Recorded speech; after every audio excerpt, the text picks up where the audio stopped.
En direct. Bonsoir et bienvenue sur la chaîne Ariadia dans l'émission Sport Show. Avec nous aujourd'hui un invité de marque, un invité spécial. Il est champion du monde en 98, champion d'Europe en 2000.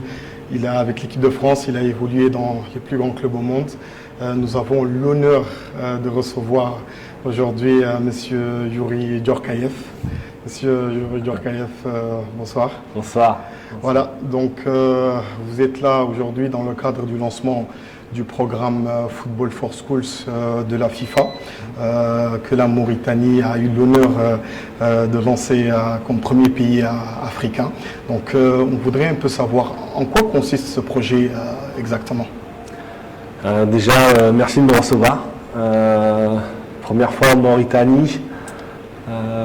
Première fois, comme vous l'avez dit, qu'on fait le lancement du projet phare de la FIFA Fondation Football for School. Et on est très heureux et très fiers d'être ici, dans un pays de football, dans un pays qui s'est développé assez rapidement pour justement amener des outils forts à la demande du football croissant. Donc, très tôt, on a identifié la Mauritanie comme projet pilote pour le continent africain, pour lancer Football for School. Football for School, c'est une application, c'est un projet déjà qui a été lancé maintenant il y a à peu près 2 ans et demi par notre président Gianni Infantino. Et au départ, c'était vraiment un programme 100% football. Et ensuite, la fondation a été créée en 2018. En 2019, j'ai été mis en charge et à la tête de la fondation. Et lors de nos voyages et de nos discussions avec le président Infantino, nous avons décidé de prendre ce projet qui était au départ à la FIFA, sous l'égide et sous l'aide de la fondation. Et nous avons créé un programme un peu différent. Au départ, c'était 100% football. Là, on a fait un partenariat avec l'UNESCO. L'UNESCO qui est l'agence pour l'éducation. Et on a construit dans cette application 50% football très technique, fait par nos experts FIFA, et 50% life skill éducation, créé par l'UNESCO.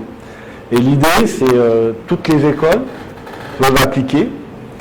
Et même s'il n'y a pas un professeur de sport, chaque professeur devient coach.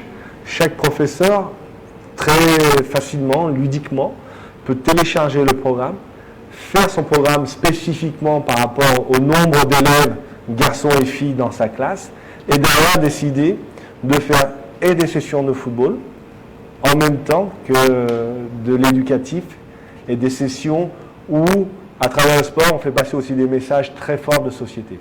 Voilà, c'est pour ça.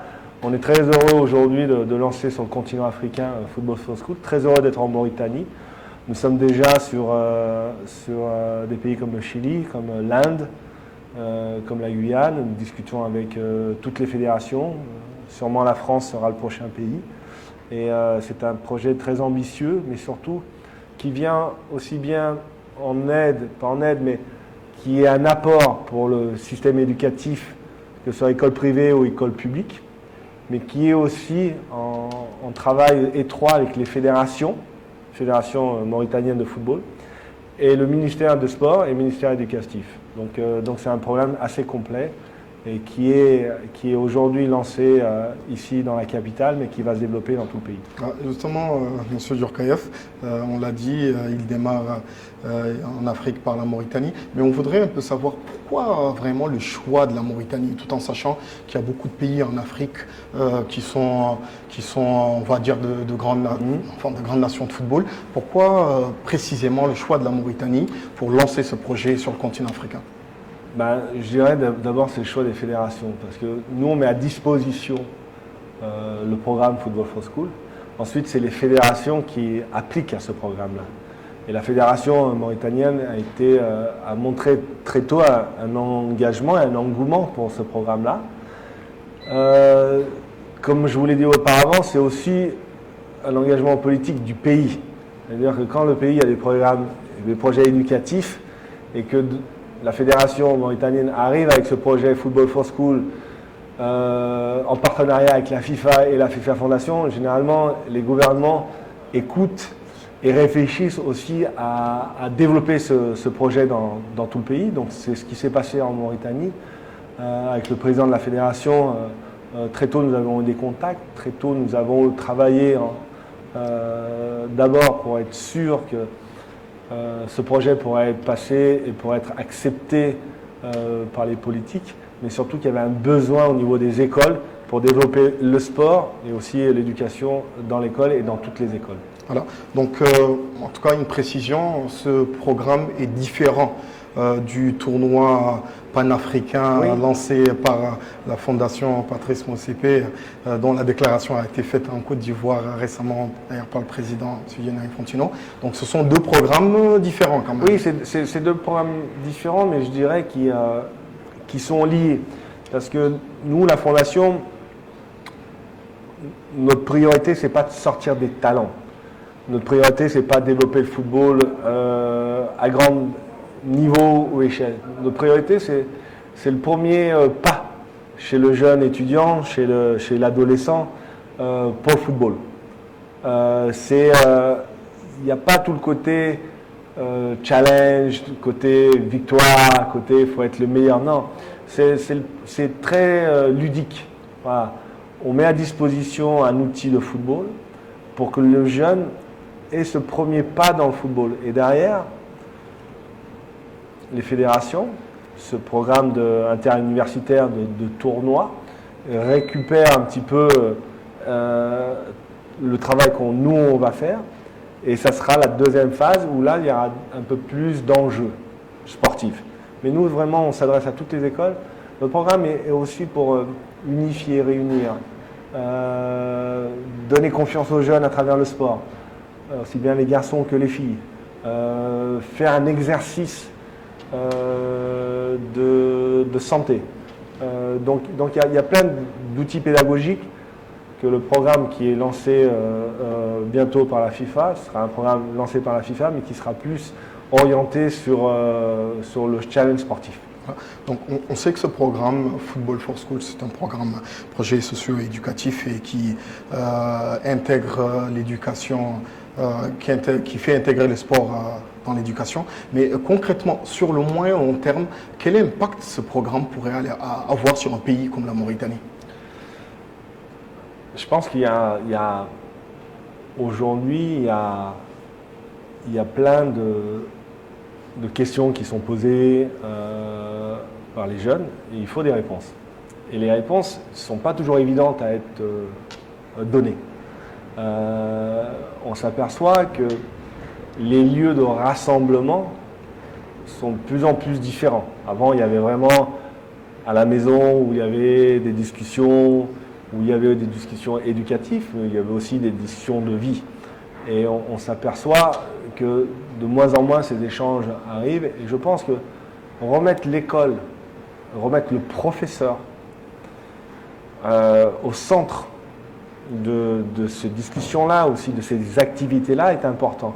Le professeur finit sa classe, se transforme en entraîneur, donc à ces mêmes 20 élèves, on va dire, ces mêmes 12 filles et 8 garçons, ou 8 garçons et 12 filles, et d'enseignant devient entraîneur. Et là, c'est un tout autre rôle qu'il a et une toute autre attitude des enfants.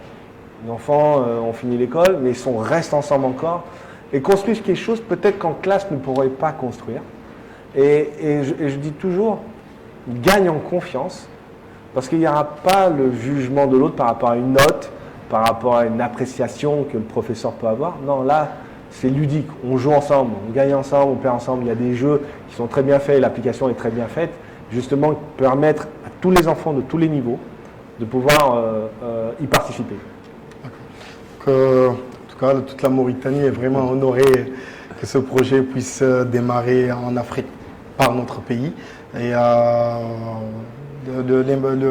les retours ont été très très positifs en ce sens. Voilà, donc on a un peu parlé du programme Football for Schools. Maintenant, vu que vous êtes en Mauritanie depuis quelques jours, on voudrait un peu avoir quand même vos impressions déjà du pays et ensuite des locaux et des installations de la fédération que vous avez eu l'occasion de visiter depuis quelques jours. C'est vrai que ça fait maintenant pratiquement 2 jours et demi, voire 3 jours que je suis en Mauritanie. Et je suis tombé sous le charme du pays. Le pays est un pays assez incroyable, extraordinaire. Même si j'ai eu une tempête de sable depuis 2 jours, mais j'ai pu goûter visuellement, j'ai pu aller me promener sur les plages de l'Atlantique et me promener aussi dans le Sahara. Il y a quelque chose dans ce pays-là qui a une histoire déjà.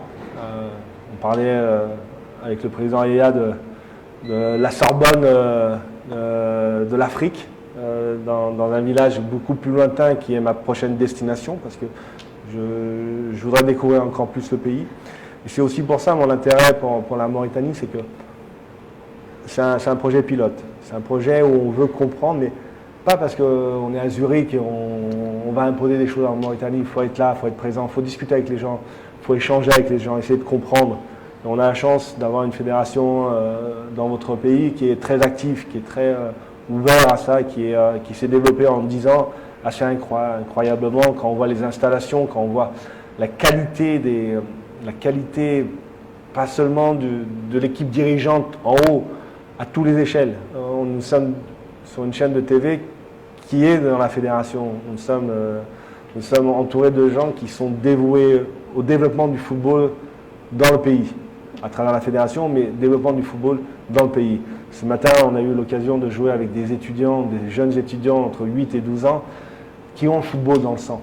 Voilà. On le voit comme ils ont techniquement, ils aiment le football. Il faut leur donner des outils pour pouvoir se développer. Et surtout, quand j'ai des outils, pas juste pédagogiques à travers le programme, mais des vrais outils, hein, des terrains, l'encadrement des coachs, la qualité des coachs est important.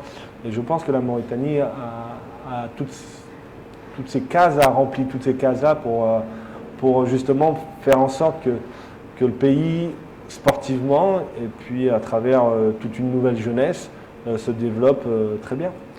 Donc, lors de l'ouverture de ce programme, pour revenir un peu sur le programme Football for Schools, Monsieur Alexandre Gross, qui est chef de projet FIFA Football for Schools, avait déclaré lors de son speech que la Mauritanie faisait partie des bons élèves de la FIFA, qui utilisaient bien les fonds de la FIFA. Moi, vous avez parlé un peu de ce studio de production audiovisuelle qui est un fruit d'un des projets de la FIFA. Il y a le stade Cheikh Abouidia sur lequel s'est déroulé ce matin la cérémonie, qui est aussi les fruits d'un projet FIFA, sans oublier les pelouses annexes, le siège, le restaurant, la boutique.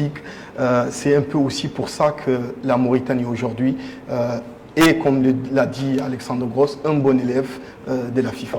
Oui, je dirais que ça va même au-delà de la FIFA. Ça va dans le développement d'un pays. Aujourd'hui, à travers les programmes que la FIFA ou la Fondation peut faire, à travers d'autres programmes, parce qu'on n'est pas les seuls, mais avoir un outil comme la Fédération A, vous éduquer une nouvelle génération, de très jeunes, à travailler dans les bonnes conditions, à respecter aussi ces conditions-là. Parce que quand vous donnez à un jeune un bon ballon, il va l'aimer, il va le regarder, il va l'utiliser, il va en prendre soin. Et c'est ce qu'on fait avec la FIFA et la FIFA Fondation, mais c'est ce que fait aussi votre fédération. C'est mettre à disposition un outil qui est beau, qui veut dire qu'on vous respecte. Venez jouer chez nous, on vous respecte. Mais respectez aussi les infrastructures, les installations. Et c'est des bons échanges. Ma responsabilité en tant que fondation, c'est de vous donner le meilleur équipement. Mais votre responsabilité aussi, c'est d'en faire bon usage. Et je crois que c'est comme ça que le monde du football, pour moi en tout cas, doit évoluer. Et on est très content à la Fondation d'avoir toujours des partenaires qui comprennent ce message-là et qui veulent l'utiliser au mieux. Voilà. Monsieur Djorkaeff, vous avez quand même participé à de très très grandes compétitions. Vous avez une carrière vraiment très riche. Qu'est-ce que, pour vous, des installations comme celle de la fédération aujourd'hui peuvent, parce que beaucoup de gens peuvent ne pas forcément le comprendre sur le moyen et long terme, qu'est-ce que des installations comme ça aujourd'hui peuvent apporter sur le moyen et long terme dans le développement du football d'un pays comme la Mauritanie, par exemple? C'est surtout la qualité des infrastructures va aussi de pair avec la stratégie de la fédération et la stratégie du leadership. Moi, je dis toujours, dans chaque entreprise, que ce soit une petite ou une grande entreprise, il faut une stratégie de leader et surtout pas que le message du leader, pas que le message de votre président ou moi, moi en tant que président de la fondation ou de Gianni Infantino en tant que président de la FIFA, mais aussi d'avoir des gens qui prennent cette stratégie, cette vision et qui la développent. Et ça va à tous les étages. En Mauritanie, aujourd'hui, il y a une centaine de jeunes qui viennent de tout horizon, qui ont joué sur le nouveau terrain, qui ont touché cette pelouse synthétique de nouvelles générations, qui ont vu les tribunes comme il n'y a pas beaucoup, qui ont vu les cages, qui ont vu ces ballons Adidas, ces équipements. Je serais eux, ma première chose, ce serait quand je recommence, quand je reviens, quand je rejoue, vous m'avez tendu la main, je veux, si ça m'intéresse, je veux avoir cette opportunité encore de faire partie de cette aventure.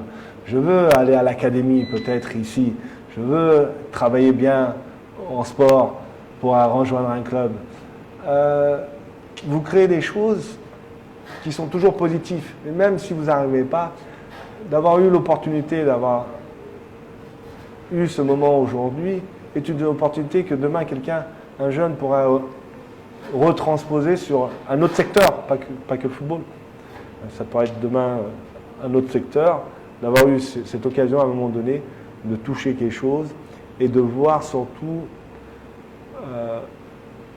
tout l'espoir, la confiance qu'on peut te donner. Tu réussis ou tu réussis pas, c'est pas la finalité. La finalité, c'est de faire bon usage des outils qu'on te donne. Vous suivez quand même un peu le football africain. Un petit peu. Et la dernière Coupe d'Afrique, vous avez pu suivre. Les Mozala ont gagné. Voilà, donc lors de cette compétition, la Mauritanie n'a malheureusement pas eu la chance de faire, on va dire, de bons résultats, un grand parcours.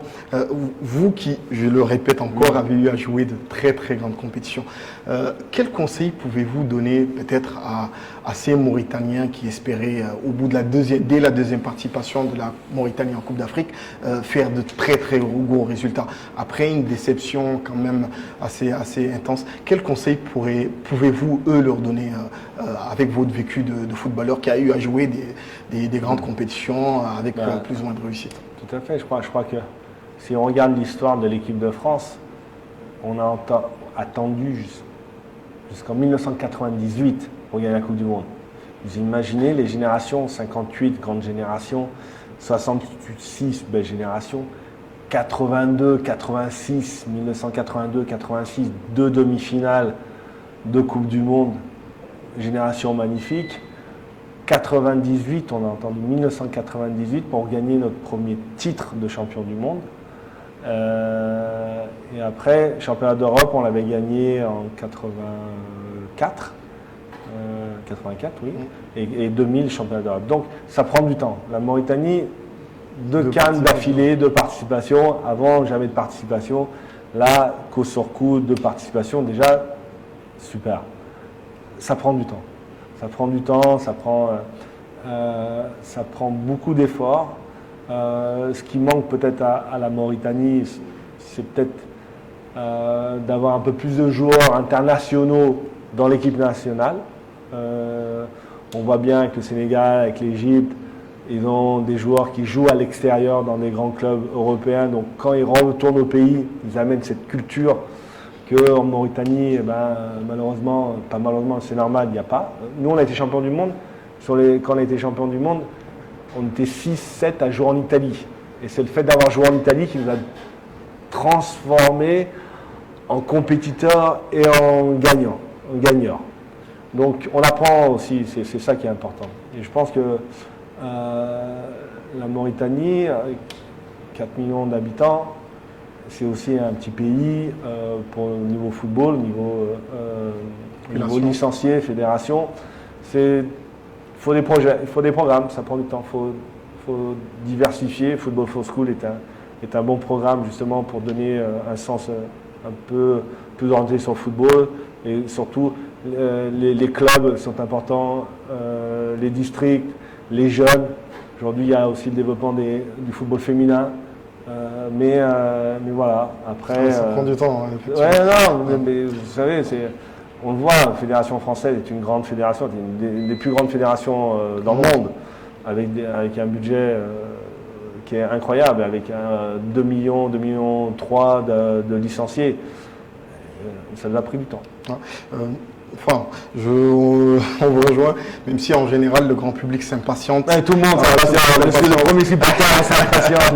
Les gens ont perdu contre la Suisse en championnat. On est impatients aussi. Exactement. Oui. Donc tout le monde attend. Parce qu'ici en Mauritanie, des bases sportives ont quand même été posées. Il y a une académie qui a été créée par la fédération. Il y a différents championnats partant du championnat U11, U12, U13, U15, U17 et U20 qui ont été créés aussi. Mais bien sûr, Monsieur Djourkaeff, les fruits de projets sportifs comme ça ne tombent pas de seul coup. Ça prend vraiment du temps. Ça prend 10 ans. On est sûr quand même que le grand public ne voudrait peut-être pas attendre 10 ans. Non, après, attendre 10 ans pour être champion d'Afrique, ça vaut le coup.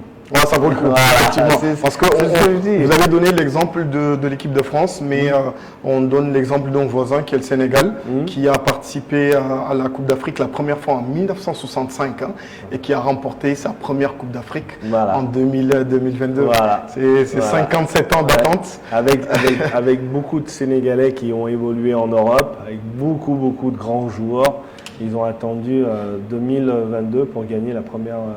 Voilà, exactement. Après, il y a une forme de continuité aussi, parce que souvent, ce sont des projets qui ont été mis sur le moyen et long terme. Parce que, comme on l'a dit, le grand public s'impatiente. Et en général, quand il y a des mauvais résultats, on ne veut plus voir personne. Tout le monde s'impatiente. Ne vous inquiétez pas, c'est le même problème dans chaque pays. C'est pas que la Mauritanie, c'est partout pareil. Voilà. En tout cas, M. Djourkaeff, franchement, c'était un plaisir pour nous de vous recevoir aujourd'hui sur ce plateau de la FFRIM TV, qui, on le rappelle, est quand même le fruit d'un projet de la FIFA qui a permis que la fédération, qui a réussi à convaincre bien entendu l'instance fêtière du football mondial d'investir dans un projet comme ça. Aujourd'hui, la fédération a son propre studio de production audiovisuelle avec lesquels elle fait ce genre d'émissions et avec lesquels aussi elle produit tous les matchs qui sont retransmis en direct. D'ailleurs, il y a le match FC Nouadhibou Concorde qui est en ce moment en direct. On regarde un petit peu l'écran est là, il y a toujours 0-0. Voilà, la chaîne Ariadia qui est aussi sur satellite, on le rappelle bien. Donc vraiment, c'est un honneur pour nous de vous recevoir en Mauritanie chez vous et on espère vous revoir très bientôt parmi nous. Voilà, chers téléspectateurs, donc cette émission touche à sa fin. Nous avons eu une nouvelle fois l'honneur de recevoir un champion du monde avec nous et un champion d'Europe et vraiment un natif de Lyon aussi, je le précise parce que c'est important. Un grand supporter de l'Olympique. Exactement, c'est important.